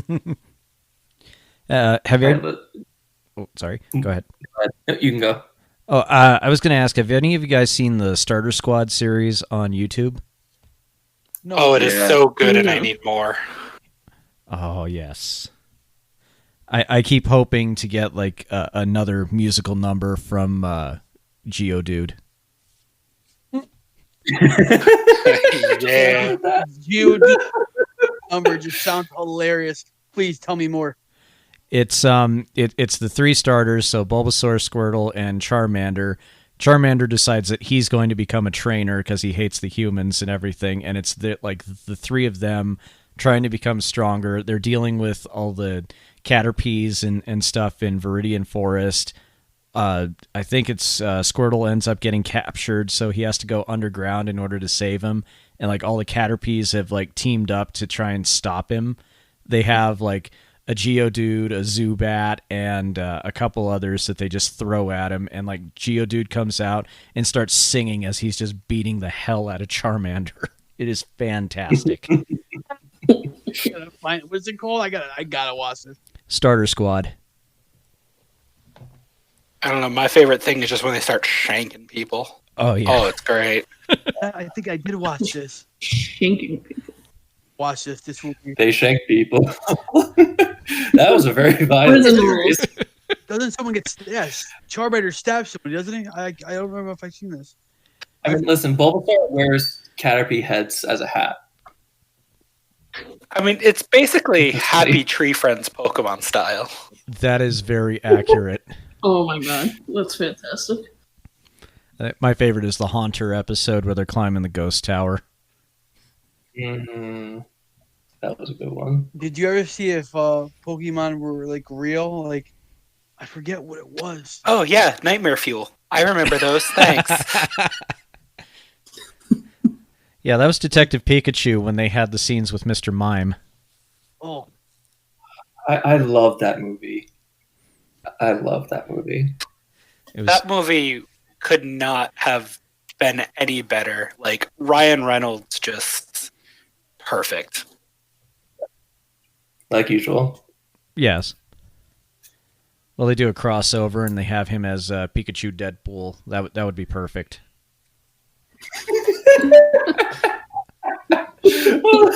Fantastic. In like Deadpool 3, they just have that for a moment. Yes. Oh, that would be fantastic. Just one screen, just like one little like half-second blip, and it's Deadpool Pikachu, and then goes right back to the regular movie. I like to imagine like Deadpool's like comes out with his costume, like he's like, oh wait a second, hold on, just like churns away, like goes back in the closet, he just comes out in like his regular outfit. Oh yes.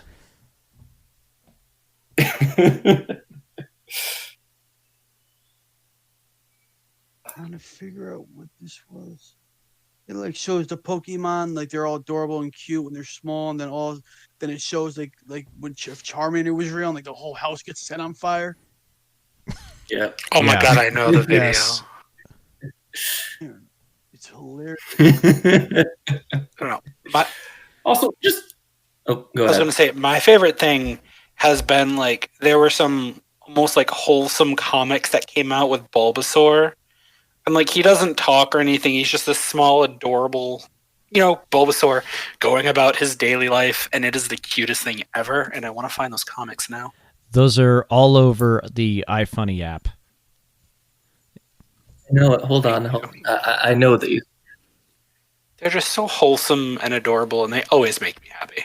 I don't want you spinning rat. Go away. He's always got a smile on his face. Even like the episode where he's got like the Bulbasaur cookies, even the cookies are happy.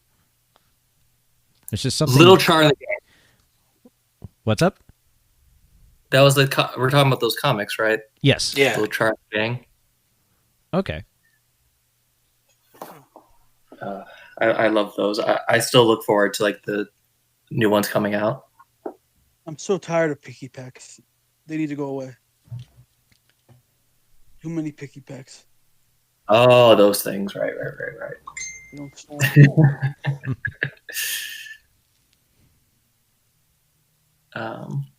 Although I will say it does amaze me how much more useful Zubat got once he got that Crobat evolution. Oh yes. Oh yeah, I loved Crobat. Goes from moderate annoyance to, well, now you have to be on my team because you're going to wreck everything. I'm more looking at like, oh, you're my new friend now that I get to like. It matters about friendship. I was young enough to think of that. You know, Game Exchange sells Pokemon cards. And they don't even check the rarity of them. They just sell them. Really? Yes. A lot of Same with people comic just books. doing like. Don't people like everywhere like do like on YouTube do like the whole unboxing thing now? Yeah.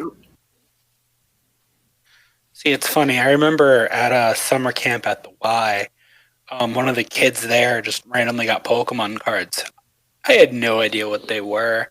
He was like, hey, you want one of these? And he gave me an Abra, and just, once again, wholesome moments. Pokemon has really brought people together. Those are some of the best times of my life. I remember these kids were walking around my neighborhood trying to sell their Pokemon cards, but they were like Caterpies and like Diglets and just like. And I had my Pokemon. I was collecting the Pokemon figures, and I wanted to start collecting the cards so badly. Ended up collecting the cards like a week later, but it's just memories I remember from Pokemon.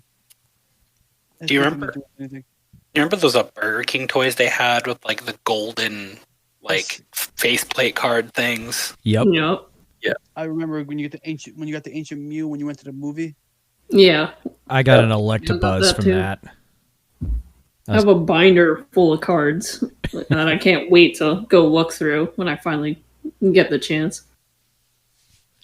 I have no idea where mine are, but I do have a binder of them somewhere. Charmander Funko Pop and he's fuzzy, but I won't open them.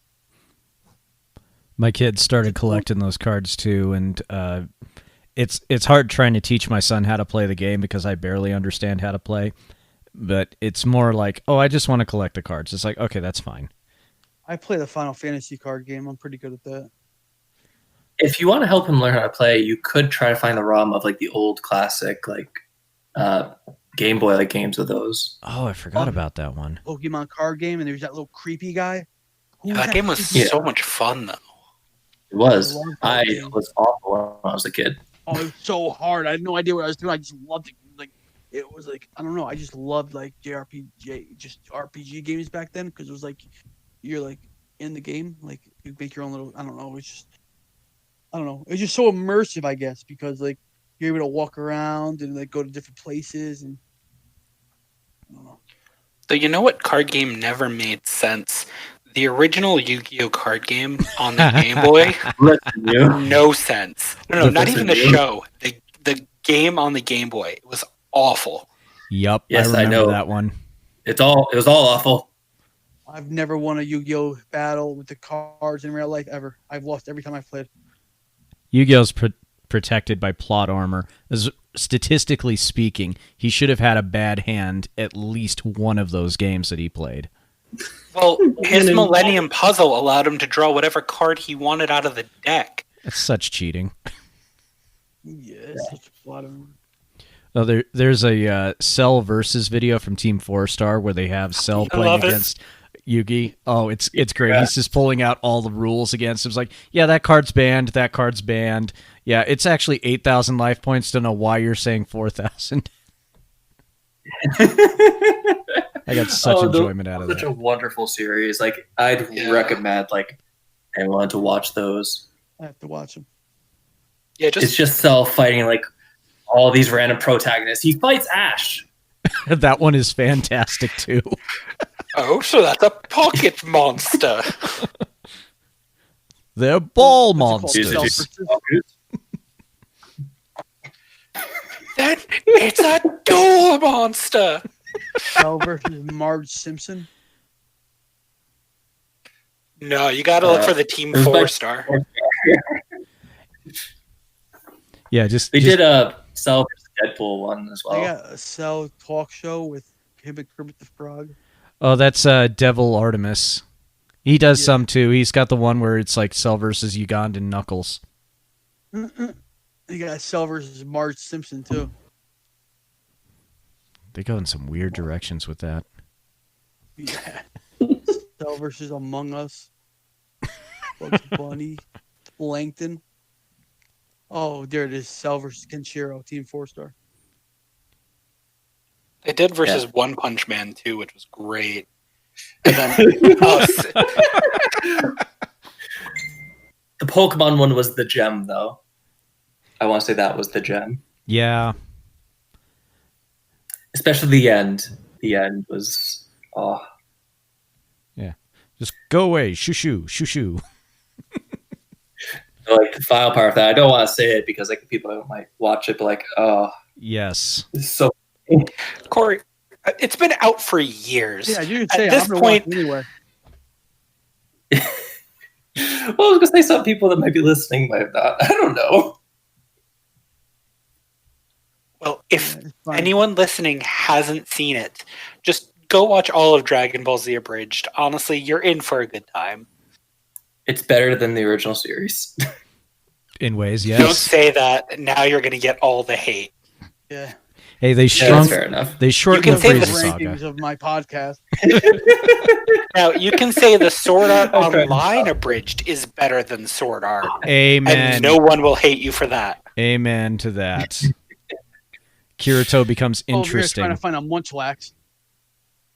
Did you get him?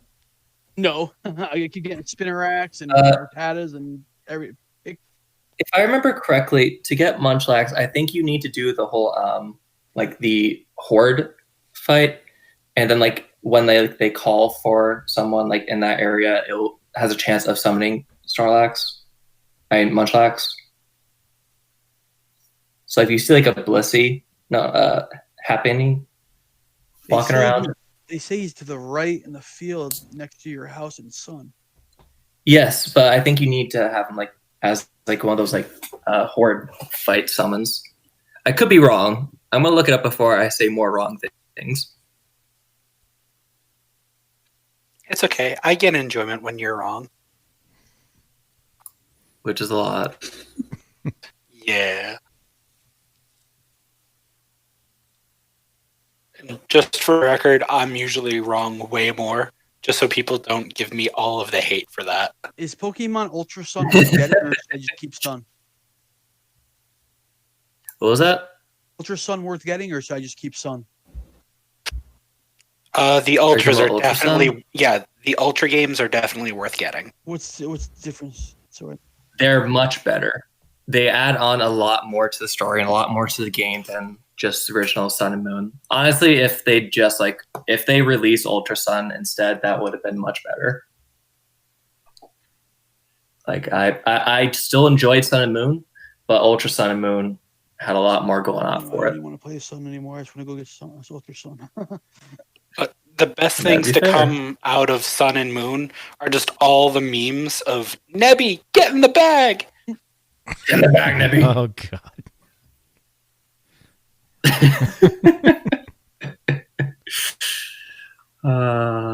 Such wonderful things. A simpler time, truly. Oh, the memes were half the fun of all of it. Okay, real quick. What beats Dragon type? I've got to fight the Dragon Gym and Sword later. Dragon and Dragon, Ice, and Berry. Okay, cool. I've got to Just bring in a Jigglypuff, and hilarity ensues. I'm trying to think if I have one. I got one of those Lacremes that turns into a giant cake. Yeah, that'll do it. But Jigglypuff is funnier. I'm down for the funny. Just don't want my bunny to get wrecked. There was this meme I saw of a Jigglypuff, and it was standing in front of a Dragonite, and the Dragonite is just cringing and crying. I'll see if I can find that picture. It's hilarious.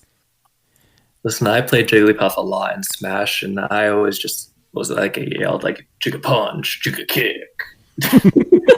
Guys, you know what game we haven't brought up? Pokemon Snap. Wonderful. Coming I out. brought it up before, but then I was like, I'll just stay quiet. The new one's supposed to come out. I don't know how much longer, but there is a new one. Really? There's a new Pokemon Snap? Yeah, it's gorgeous. Nice. They had kind of a snap feature in Sun and Moon, didn't they? Yeah. did, yeah. You have to go to the crack in the walls and you can take pictures. I was watching my Growly just in all its glory, just strutting on me, and I took its pictures. I just got creepy real quick.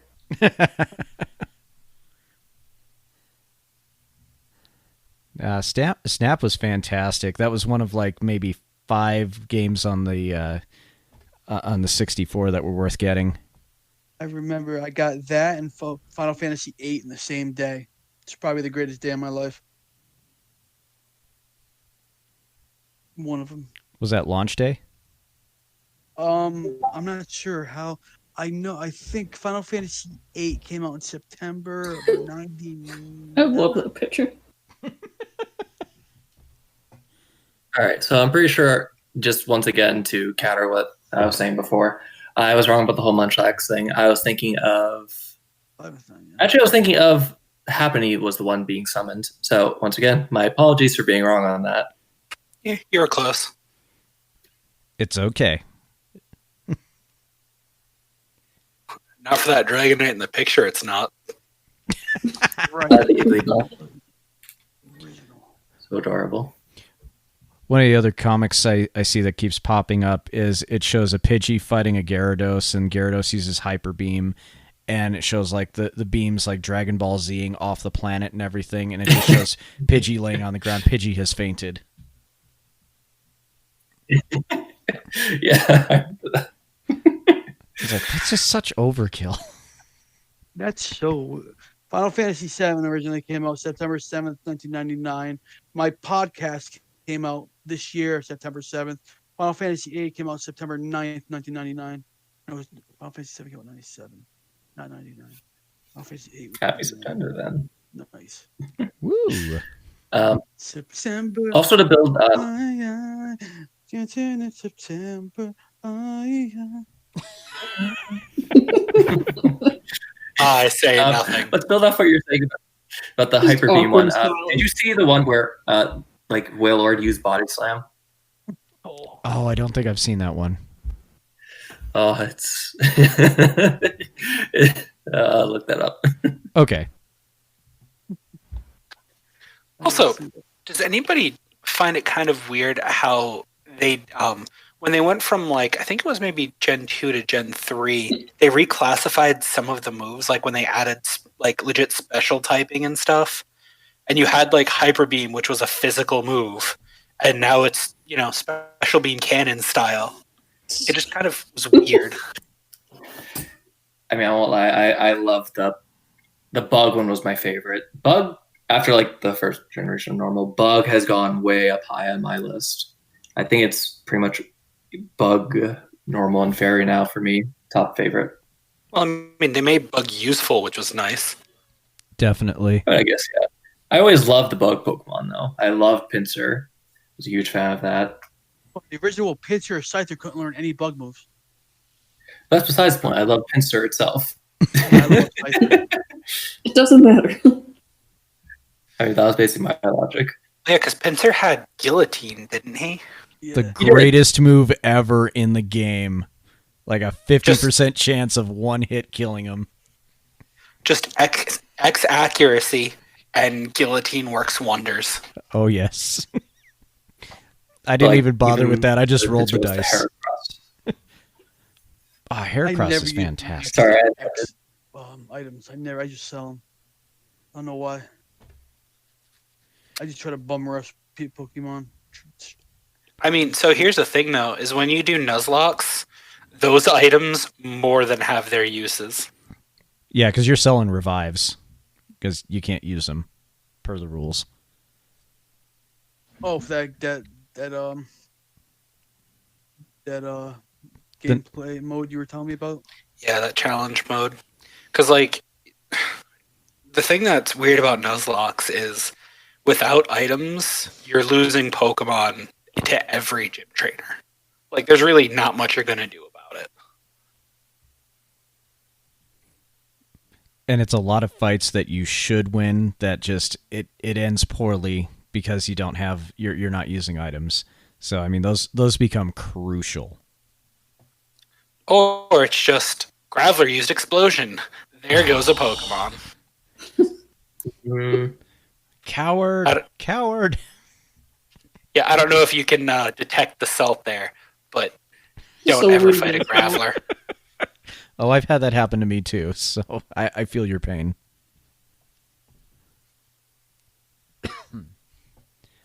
Wow, we're almost 2 hours in. Shoof. How long was your longest so far for the podcast? Here. Probably this one. This is it right here. I think an hour and 20 minutes is my longest. Well, I'll take that as a win. Yes, a hell of a podcast episode right here. See, this one will happily ramble on for ages. For all the views here. Merry Christmas.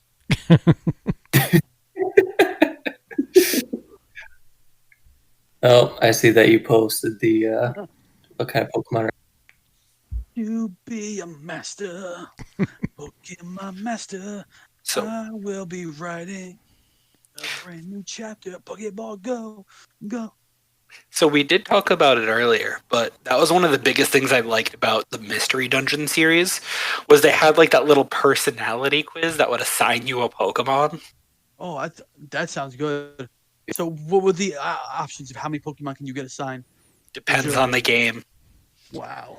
I think it was like you could start with 10, depending on which game. Not bad. So it could be like an Eevee or a Charmander or something. Yeah, they had the starters, Squirtle, Bulbasaur, Pikachu, Charmander. They had Meowth.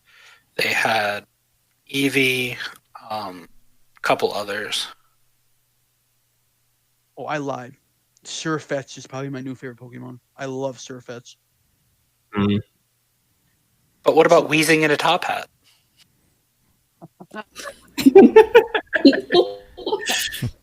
Very specific. Can't beat that. That's the new Galarian form. Weezing is like A gentleman. Basically just like he has basically a top hat for just smoking A big top hat. What's it supposed to be, like a smokestack? Yeah, Yep. exactly. I like the penguin with the ice cube head. That one's just so awesome to me. Yeah, but that thing is cheap as hell and just no. What's it called? This new Zigamon guy, whatever he is. That like werewolf thing? What's it called? Zygon? Oh, Obstagoon, yeah. Obstagoon, the new evolution. How is he? We He's get him to super He's a Pokemon, third did we? No, he's a second evolution. So you can either get him or you can just get the Linoon. You just have to evolve him, I think, at level 30 at night in order to get Obstagoon. Yeah, I'd rather get him. He looks like Gene Simmons. Wait, I thought it went Zigzagoon, then Linoon, because you saw Linoons running around, and then it was Obstagoon. No, so it's just Zigzagoon into Obstagoon. Oh, that's weird. I think. I'm going to double check because I don't want to be wrong again. I believe the entire band of Kiss is represented in the new one. Yeah, I think that was kind of the point. Genuinely, like it looks like members of Kiss. Yeah, it's like Gene Simmons, Especially- I think. No, Corey, you're right. Linoon at 20 and then Obstagoon leveled at night at 35. Victory is mine. I was wrong in 2 points. Oh, that picture. Also, you could also call that Galarian wheezing Doug Divino. Smog, toxic gas, corrosive airborne particles. He's all intellectual. It's like the whole idea, like instead of like him pumping out like toxic gas, he's actually cleaning the environment. It's like the thing they did with the Alolan muck in Grimer, where they ate trash instead of like being trash. Wait, what's he in? He's in the Sword and the Shield, right? The new Weezing? Yes, What a bougie thing. He's a gentleman. he is a poison fairy, I believe. An I- absolute gentleman. I love the memes with Blossom, where it's like, Blossom forgot how to use acid. Good for you, Blossom. What was that from? I was going to say, wasn't that in the literal Pokedex? No, I'll find the meme. Or no, I think what I'm thinking of is like Pokemon that are disappointed in their evolution, and it's like it's the Gloom, then it turns to the Blossom, and it's like, no, I wanted to be all edgy and everything. I do. Yes, that was another dorkly bit. Yes. That, I think what that's was where the that? Chuckle one came in. I don't know what that fuzzy sound is, but it's scary. I think Rain's internet is being dysfunctional again. Most likely. I moved some wires just to see if that helped, and it seemed to help. Cool.